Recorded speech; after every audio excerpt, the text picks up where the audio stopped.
Hi all, എല്ലാവർക്കും നമസ്കാരം. അറിവിന്റെ പേടകത്തിലേക്ക് എല്ലാവർക്കും സ്വാഗതം. അടുത്ത ചോദ്യം, താഴെ കൊടുത്തിരിക്കുന്നവയിൽ നിന്ന് ശരിയായവ കണ്ടെത്തുക. നോക്കിയേ, ഒരു വസ്തുവിന് ഭൂകേന്ദ്രത്തിൽ അനുഭവപ്പെടുന്ന ഗുരുത്വാകർഷണ ബലം എത്രയായിരിക്കും? അത് 0 ശരിയല്ലേ? ഒരു വസ്തുവിന് ഭൂകേന്ദ്രത്തിൽ ഗുരുത്വാകർഷണ ബലം 0. ഗുരുത്വാകർഷണം മൂലമുണ്ടാകുന്ന ത്വരണം ആ വസ്തുവിന്റെ മാസിനെ ആശ്രയിച്ചിരിക്കുന്നു. ശരിയാണോ? തെറ്റാണ്. ഗുരുത്വാകർഷണം മൂലമുണ്ടാകുന്ന ത്വരണത്തിന് ആ വസ്തുവിന്റെ മാസുമായിട്ട് യാതൊരുവിധ ബന്ധവുമില്ല. മാസിനെ ആശ്രയിച്ചല്ല ഇരിക്കുന്നത്. ജിയുടെ മൂല്യം ഭൂമിയുടെ മാസിനെയും ആരത്തെയുമാണ് ആശ്രയിച്ചിരിക്കുന്നത്. ശരിയല്ലേ? അത് ശരിയാണ്. അടുത്തത്, ഉപരിതലത്തിൽ നിന്നും മുകളിലേക്ക് പോകുന്തോറും ഗുരുത്വാകർഷണ ബലം എന്ത് ചെയ്യുന്നു? ക്രമേണ കൂടി വരുന്നു. തെറ്റാണ്. എന്ത് ചെയ്യുന്നു? കുറഞ്ഞു വരുന്നു, കുറയുന്നു എന്നതാണ് സത്യാവസ്ഥ, അല്ലേ? അപ്പൊ ഏതാണ് ഇതിൽ ശരിയായിട്ടുള്ള പ്രസ്താവനകൾ? 1ഉം 3ഉം മാത്രമാണ് ശരിയായ പ്രസ്താവന. നമ്മുടെ ഉത്തരം ഏതാണ്? ഓപ്ഷൻ ബി ആണ് നമ്മുടെ ശരിയായിട്ടുള്ള ഉത്തരം. ഓക്കെ അല്ലേ? അതായത് ഉപരിതലത്തിൽ നിന്ന് മുകളിലോട്ട് പോകുന്തോറും ഗുരുത്വാകർഷണം കുറയുകയാണ് ചെയ്യുക. ഓക്കെ, ഏറ്റവും കൂടുതൽ ഗുരുത്വാകർഷണം അനുഭവപ്പെടുന്നത് എപ്പോഴാണ്? അത് ഉപരിതലത്തിലാണ്. ഉപരിതലത്തിൽ നിന്ന് മുകളിലേക്ക് പോകുന്തോറും ഗുരുത്വാകർഷണം കുറഞ്ഞു വരുന്നു. ഓക്കെ, ക്ലിയർ അല്ലേ? അതുപോലെ ധ്രുവപ്രദേശത്ത് ജിയുടെ മൂല്യം എത്രയായിരിക്കും? 9.83 m/s² ആണ്. ഭൂമധ്യരേഖ പ്രദേശത്താണെങ്കിൽ ഇത് 9.78 m/s² ആയിരിക്കും. അതും കൂടെ ഒന്ന് ഓർത്തു വെക്കുക.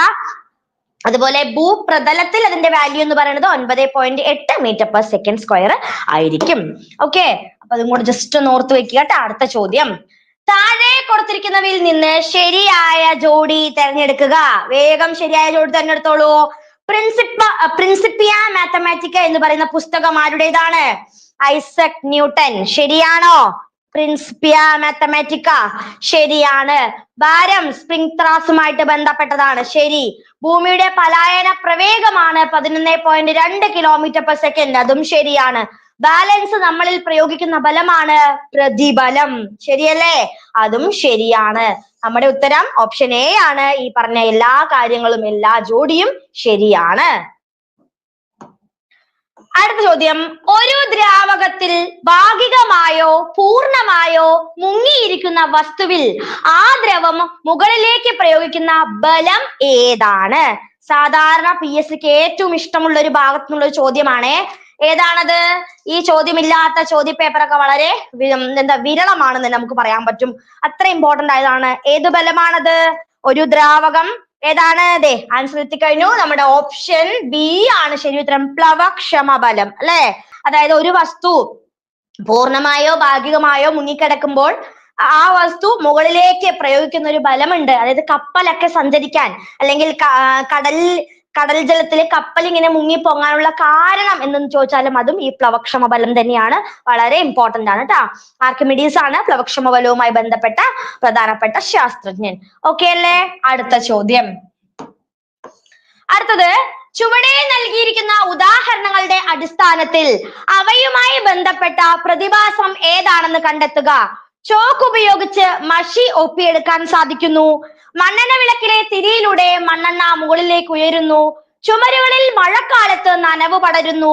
കോട്ടൺ തുണി കൊണ്ട് വിയർപ്പ് ഒപ്പിയെടുക്കാനായിട്ട് സാധിക്കുന്നു. ഇതിനെല്ലാം സഹായിക്കുന്ന, ഇതുമായിട്ടെല്ലാം ബന്ധപ്പെട്ട ഒരു നിയമമുണ്ട്. അത് ഏതാണ്? കൊഹിഷൻ, അഡിഷൻ, കേശികത്വം, പ്രതലബലം. ഏതാണ് ശരിയായിട്ടുള്ള ഉത്തരം എന്ന് പറയുന്നത്? ഓപ്ഷൻ സി ആണ് നമ്മുടെ ഉത്തരം. കേശികത്വം അഥവാ കാപ്പിലാരിറ്റി എന്ന് പറയുന്നു, അല്ലെ? എന്താണ് കേശികത്വം?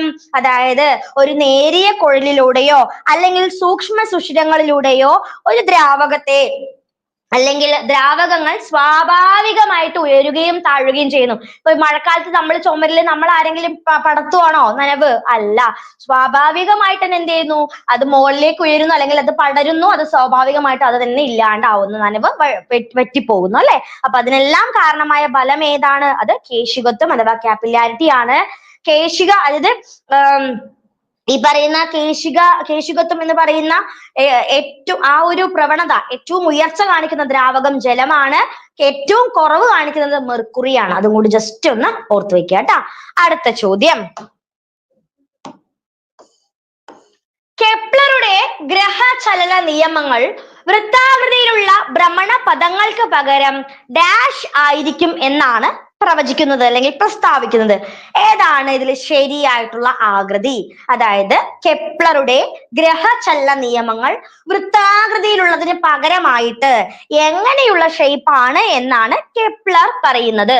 ദീർഘവൃത്താകൃതിയാണോ, പാരാബോളിക് ആണോ, കോണാകൃതിയാണോ, അതോ ഹൈപ്പർബോളിക് ആണോ? ഏതാണ് ഇതിൽ ശരി ഉത്തരമായിട്ട് വരുന്നത്? ഓപ്ഷൻ എ ആണ്. ദീർഘവൃത്താകൃതിയിലുള്ള ഭ്രമണ പദങ്ങളാണ് ഈ പറയുന്ന ഗ്രഹചലന നിയമങ്ങൾക്ക് പിന്നിലുള്ളത് എന്നാണ് കെപ്ലറുടെ കണ്ടുപിടുത്തം. ഓക്കെ, ജോഹന്നാസ് കെപ്ലർ ആണ് ഈ ഒരു നിയമം ആവിഷ്കരിച്ചത്. ഗ്രഹചലനത്തെ കുറിച്ച് അദ്ദേഹം പ്രധാനമായിട്ടും 3 നിയമങ്ങൾ കൊണ്ടുവന്നിട്ടുണ്ട്. പരിക്രമണ പാതയുടെ നിയമം, പരപ്പളവ് നിയമം, അതുപോലെ തന്നെ പരിക്രമണ കാലങ്ങളുടെ നിയമം. ഈ നിയമങ്ങളിലാണ് അദ്ദേഹം ഈ ഒരു ഗ്രഹചലനങ്ങൾ ദീർഘവൃത്താകൃതിയിലുള്ള ഭ്രമണ പദങ്ങളാണ് എന്ന് പ്രസ്താവിക്കുന്നത്. ഓക്കെ അല്ലേ? അതായത് സൂര്യനെ കേന്ദ്രമാക്കിയിട്ട് സൂര്യന് ചുറ്റും വലയം വെക്കുന്ന ഗ്രഹങ്ങൾ ഒരു ദീർഘവൃത്താകൃതിയിൽ ആയിരിക്കും എന്ന് പറയുന്നു. ഓക്കെ അല്ലേ? ക്ലിയർ അല്ലേ? അടുത്ത ചോദ്യം.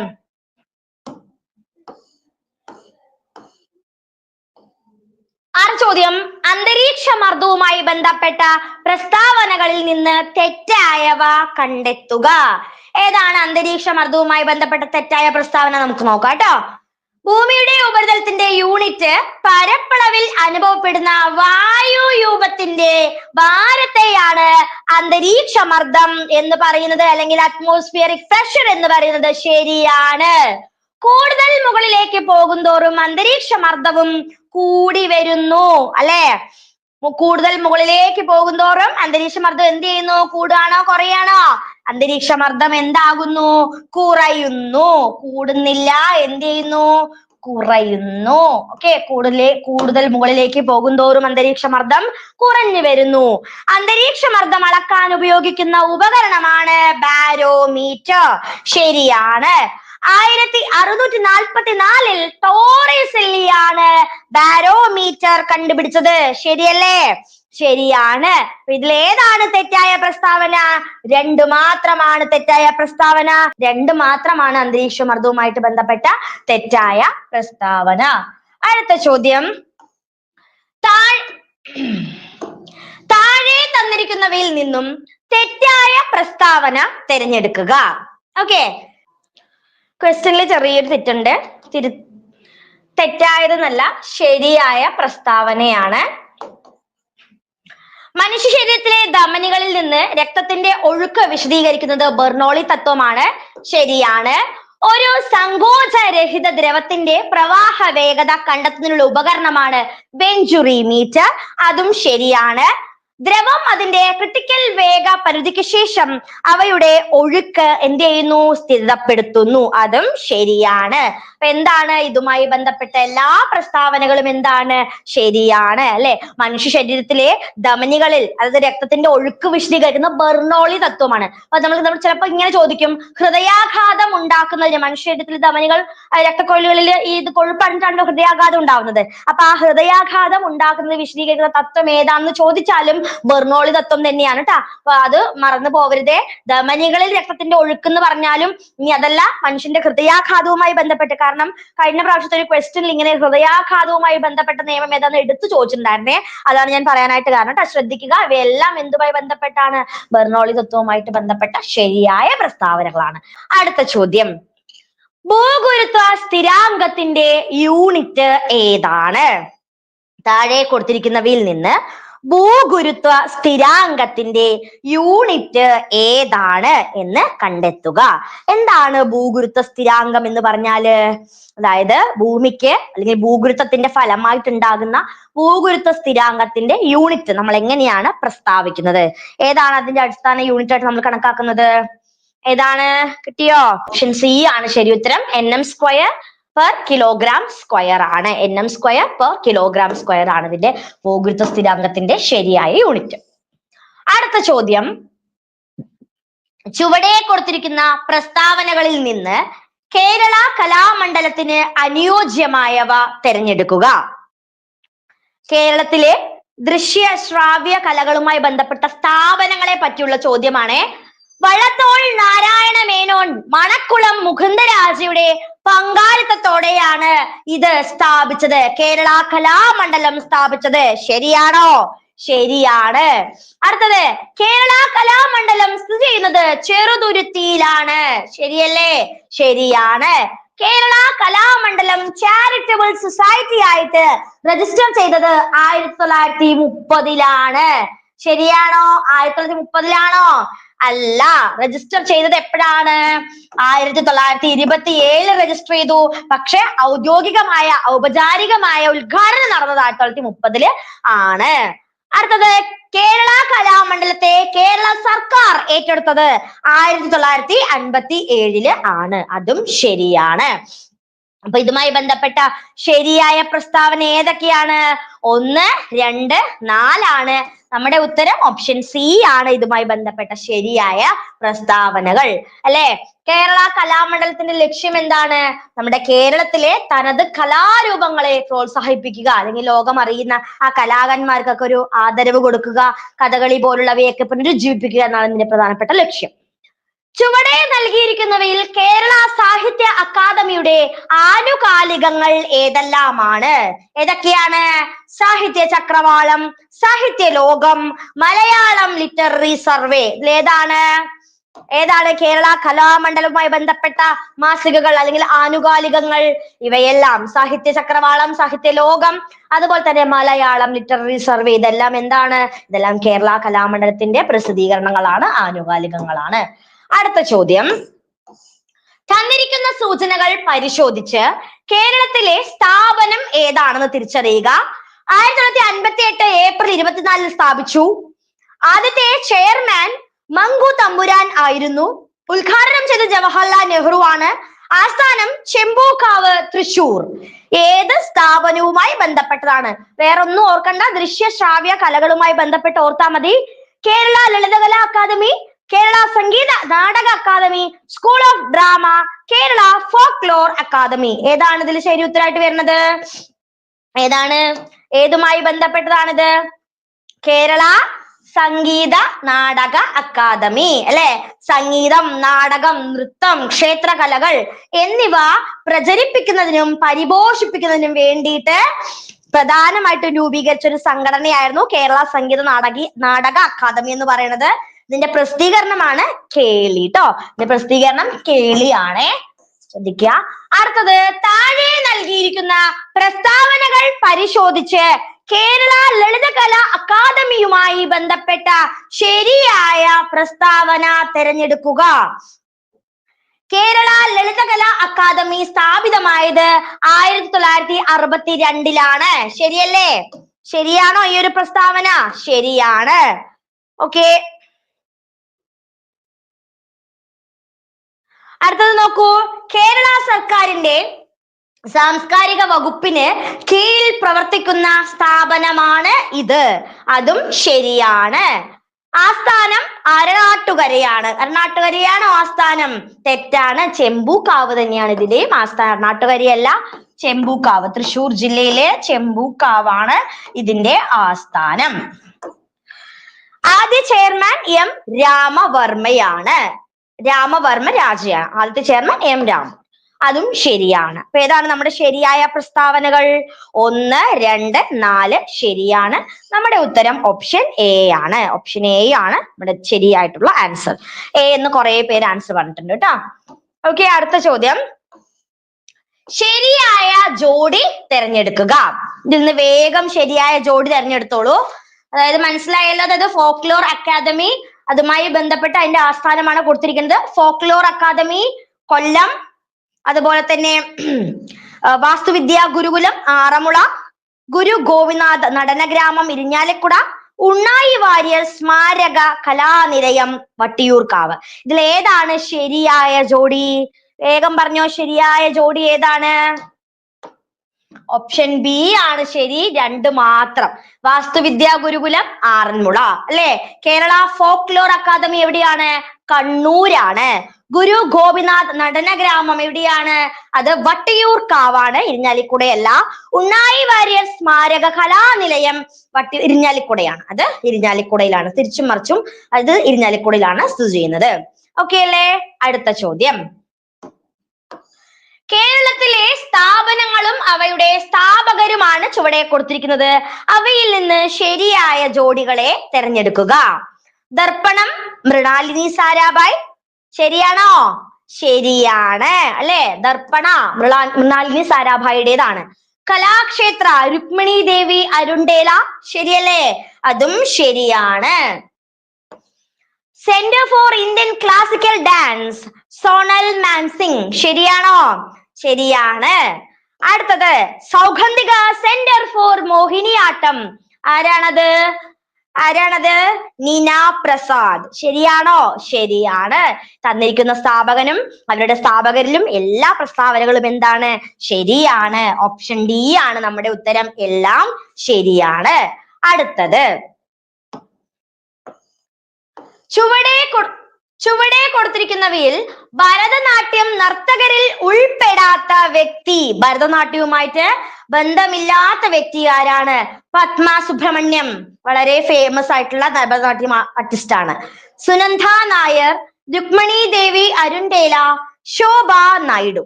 ഏതാണ് ഇതിൽ ശരി ഉത്തരമായിട്ട് വരുന്നത്? ആരാണ് ഭരതനാട്യവുമായിട്ട് യാതൊരുവിധ ബന്ധവും ഇല്ലാത്ത നർത്തകരിൽ ഉൾപ്പെടാത്ത വ്യക്തി ആരാണ്? ഓപ്ഷൻ ഡി ആണ്, ശോഭ നായിഡു ആണ് ഭരതനാട്യവുമായിട്ട് അല്ലെങ്കിൽ ഭരതനാട്യത്തിൽ ഉൾപ്പെടാത്ത വ്യക്തി. നമ്മുടെ പത്മ സുബ്രഹ്മണ്യം ഫേമസ് ആയിട്ടുള്ള ഭരതനാട്യ വ്യക്തിയാണ്. സുനന്ദ നായർ കലാകാരി, ഭരതനാട്യവുമായി ബന്ധപ്പെട്ട കലാകാരിയാണ്. രുക്മിണി ദേവി അരുണ്ടേല അല്ലെ, രുക്മിണി ദേവി കലാക്ഷേത്രം സ്ഥാപിച്ചു തന്നെ ആരാണ്? രുക്മിണി ദേവി അരുണ്ടേലയാണ്. ഓക്കെ അല്ലേ? ഇനി അടുത്ത ചോദ്യം. ഓക്കെ അല്ലേ? അടുത്ത ചോദ്യത്തിലോട്ട് കടക്കാലോ അല്ലെ. അടുത്ത ചോദ്യം എന്തായിരുന്നു?